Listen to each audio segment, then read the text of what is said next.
मला झालं काय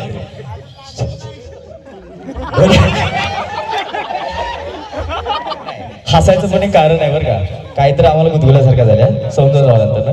पण स्वतः एक सांगायचं म्हटलं, बाई अहो तुमच्या अदाकारीने सर्वांना घायल केलेलंच आहे आणि तुमच्या ढोलकीच्या तालावर या ठिकाणी सर्वांना नाचवलं आहे. पण आमच्या या वाघाचं एक म्हणणं आहे, कारण आमच्या करलहट्टीचं एक पब्लिक जे आहे यांचं एकच म्हणणं आहे, या गावात फक्त ब्रँड चालतो. बरोबर का? खणखणीत नाणं. कारण एकच म्हणणं आहे, जरा बाईला चॅलेंज करूया का आपण? तुमच्याकडनं मी चॅलेंज करणार नाही तर मला काहीतरी करायला लावू शकतो.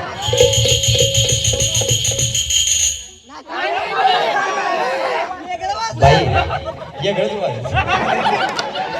कारण मी एक गोष्ट सांगतो, बाईला आपण सांगतोय बारीक तर बाई करायला पातळ.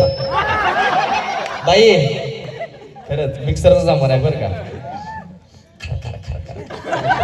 परत एकदा घ्यायचं का?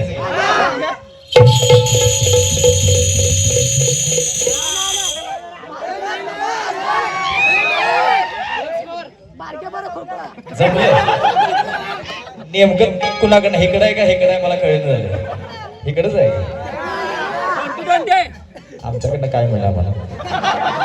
खरं एक सांगतो, तुमच्या प्रेक्षकांच्या पब्लिकच्या प्रेमाखातीर एक गोष्ट सांगायचं होतं, कारण प्रत्येक कलाकाराच्या बाबतीत तुम्ही जी शिट्ट्याने टाळ्याचा प्रतिसाद देतात, म्हणून एक गोष्ट सांगायचं होतं की कलानगरीचा कलाकार मी विसरणार.